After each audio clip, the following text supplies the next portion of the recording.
22:36, estamos con Alfonso Prat-Gay, candidato a diputado por la Coalición Cívica en la Ciudad de Buenos Aires. Bienvenido, Alfonso, ¿cómo estás? Buenas noches, Luisa, ¿cómo va? Bueno, muy bien.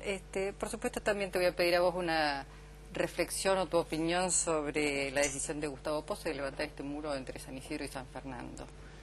Yo creo que es una postal, ¿no? Así como Charata es una postal, y las dos postales nos muestran lo mismo, ¿no? Un Estado que no llega donde tiene que llegar, un Estado que no cumple con su función, y cuando el Estado no llena los espacios que tiene que llenar, se llegan a soluciones extremas o a situaciones extremas, ¿no? Esta igual es una solución desde el Estado, porque es el intendente de San Isidro, ¿no? Sí, es una solución desde el Estado, habrá alguien que lo esté reclamando, no deja de ser una solución hasta donde yo entiendo anticonstitucional, digamos, porque sigue siendo el espacio público. Pero en todo caso mi reflexión es todo lo que hemos dejado de hacer para llegar a este extremo, ¿no? Y por eso lo junto con Charata, ¿no? Ahora los argentinos descubrimos que en el Chaco hay una población donde hay mucha gente que no tiene ni el más remoto posibilidad de cubrir las necesidades básicas insatisfechas. Bueno, esto es así hace mucho tiempo, ¿no? Y es mucho más reprobable habida cuenta de lo bien que le fue a la mayoría de los argentinos en los últimos años, cuando la economía crecía como crecía, y cuando se nos decía que el modelo económico era un modelo de inclusión social, ¿no? Ahora, si el Estado no provee los bienes básicos, los más básicos, como la seguridad, la salud, la educación, entonces evidentemente este vacío va a ser ocupado por otras cosas. Y la preocupación que uno tiene es que cuando no está el Estado, está la violencia. Te pregunto, ¿y cuando el Estado, por ejemplo, quiere echar mano de algunos recursos, como pasó todo el año pasado respecto del campo, que decía, bueno, es el sector que más ha ganado, más ha crecido, que le ha ido mejor, porque los recursos de algún lado tienen que salir, bueno, y ahí se provocó un gran conflicto, porque digo, por supuesto que el Estado tiene que intervenir, pero creo que es un tema de toda la sociedad ver cómo repartimos quienes ganan más y quienes ganan menos, y cómo se resuelve este conflicto, porque siempre que a uno le mete la mano en el bolsillo hay conflicto. No, eso está bien, pero no se resuelve. A ver, la discusión entre el gobierno y el campo, en el atril estaba planteada en términos de la mesa de los argentinos y la distribución del ingreso. Sí. En la realidad no hubo nada más alejado con esa proposición, digamos. Desde la discusión con el campo hay más pobres que antes, a pesar de que el gobierno le ha aumentado los impuestos al campo, a pesar de que el gobierno se ha llevado los aportes de las AFJP, a pesar de que el gobierno sigue aumentando tarifas y aumenta impuestos ahora al no devolver reintegros de IVA y devoluciones de IVA. Lo único que ha hecho el gobierno es aumentar la presión impositiva, y hay cada vez más presión impositiva y cada vez más pobres, ¿no? Entonces es cierto que cuando uno tiene efectivamente una política de inclusión social, en algún lugar tiene que cobrar impuestos. Lo que no es cierto es que este gobierno tenga esa política de inclusión social. Este gobierno privilegia la caja por encima de cualquier otra cuestión, y bueno, así es como estamos, ¿no? Con la economía en franca caída, con más pobres y con una distribución del ingreso que hoy es peor a la que teníamos en el 2002. Sí, ha habido por lo pronto un amesetamiento, digamos, después de un crecimiento y una reversión de índices de pobreza y de trabajo, hubo un amesetamiento y ahora hay nuevamente una caída, ¿no? No, hay una caída franca, y esto hasta ahora se está tapando más o menos en los medios, no aparece, pero es una realidad. Mire, yo estuve en Brasilia hoy en la mañana, a unas reuniones con funcionarios brasileros, y coincidió con que ayer salieron en Brasil los números de ventas de autos en Brasil. Y usted habrá escuchado que la Presidenta dice que Argentina es el país más insulado, que no tenemos los problemas que tiene el mundo y demás. Las ventas de autos en Brasil en el primer trimestre subieron un 3%. En Argentina cayeron un 30%. ¿Sabe qué hizo Brasil a final del año pasado? Bajó impuestos para estimular la demanda de autos. Usted sabe muy bien lo que hizo Argentina. Anunció planes para préstamos de autos que eran una ficción, y el resultado, ¿cuál es?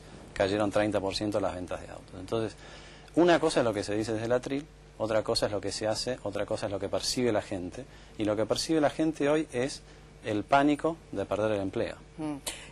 Alfonso, en Ciudad de Buenos Aires, pensando bueno, en los temas de seguridad, ¿cómo ves la función o la gestión de Mauricio Macri, pensando que va a ser tu área de acción como diputado por la ciudad? Sí, yo voy a ser diputado por la ciudad, pero en un ámbito nacional. Sí, ¿no? sí, sí, Entonces, obviamente. la idea, digamos, acá el plan es, desde el ámbito nacional, aportar a la discusión para defender los derechos de los porteños y eventualmente para defender las cuestiones concretas que se pueden defender desde el Congreso Nacional, que no son tantas, ¿no? La gestión de la seguridad es una gestión que le corresponde al jefe de gobierno, ¿no? Y creo que el jefe de gobierno le ha sacado demasiado jugo a la excusa de que como no tiene policía propia, entonces no puede hacer nada, ¿no? Y me parece que va a llegar un punto donde la gente le va a pedir efectivamente que se resuelvan los problemas, ¿no? Y esto es una cuestión que afecta todavía más, si se quiere, al conurbano, como los ejemplos que vimos hoy en San Isidro, pero la gente en Capital está tan preocupada como la gente en el Gran Buenos Aires acerca de el temor de salir a la calle o de que un hijo nuestro salga a la calle y que estar esperando que vuelva porque no sabemos si va a volver, ¿no? ¿No es un poco contradictorio, digo, porque bueno, hay una visión crítica respecto a la gestión en materia de seguridad de Mauricio Macri, buscar de alguna manera, que no se ha dado, pero digamos una alianza o conformar una lista en común con Gabriela Michetti, que es parte del gobierno de la ciudad? No, bueno, eso no se dio. No se dio, por eso, pero... y no es contradictorio, pues voy a pasar a explicarlo, pero no se dio y yo lamento que no se haya dado, porque creo que era una oportunidad para realmente dejar de lado las diferencias y concentrarse en las coincidencias, ¿no? Las alianzas políticas no son alianzas de identidades políticas, son alianzas en torno de espacios políticos que deciden concentrarse en las coincidencias. No pensamos todos exactamente igual. Es más, dentro de un mismo partido político no pensamos todos exactamente igual. El planteo en su momento, que Macri rechazó, era habida cuenta de que en el último año y medio, en el Parlamento Nacional, la votación del PRO era casi absolutamente coincidente con la votación de la coalición cívica en los temas más importantes. ¿Por qué no extendemos eso hacia los próximos 2 años, en los que el Congreso va a tener aún más influencia en una alianza electoral a nivel nacional? Y dejemos las diferencias, que sí las tenemos, en torno a la gestión, en el ámbito local. Y la idea era una lista conjunta a nivel nacional y listas separadas a nivel local. Pero bueno, eso es una idea vieja porque no prosperó, lamentablemente. ¿Qué pasó con ese artículo de opinión sobre la Feria de la Salada, que levantó tanta polémica? En realidad estás defendiendo la informalidad, el trabajo infantil, que esta es la respuesta de alguna manera que te dio Santiago Montoya y todas las cámaras vinculadas al comercio. Sí, no, yo no estoy defendiendo eso. Yo, digamos, el que lee el artículo con detenimiento encontrará qué es lo que digo.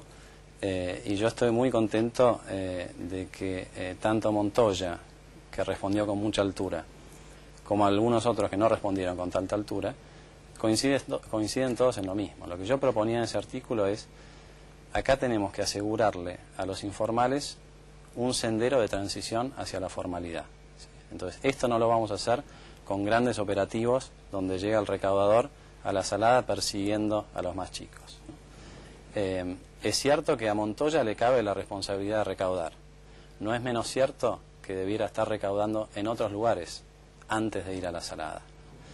Es cierto que cuando uno pone el planteo más allá de la dimensión recaudatoria, lo que hay que tener en cuenta, y esto sucede muchas veces en política, y este era el objetivo del artículo. El objetivo del artículo era, digamos las cosas como son, llamemos a las cosas por su nombre, y debatamos de qué manera podemos resolver los problemas.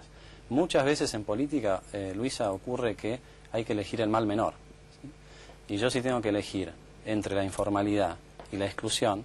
Bueno, me preocupo por la exclusión social. La Salada no es el problema, la Salada es la manifestación del problema.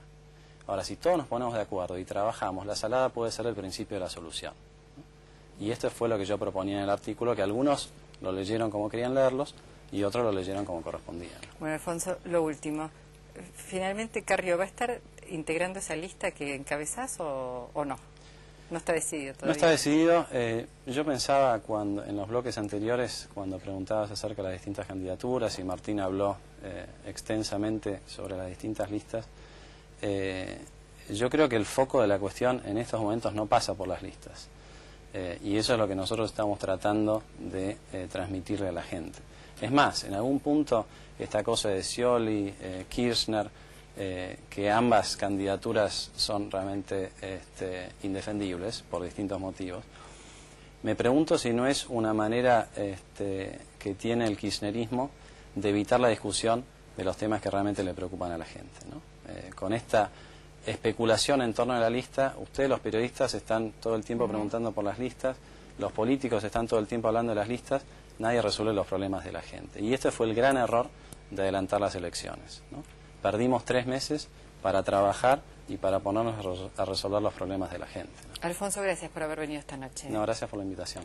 Vamos al corte, regresamos con Santiago Kovadlov para hacer un cierre y una reflexión sobre todo lo que hemos escuchado esta noche.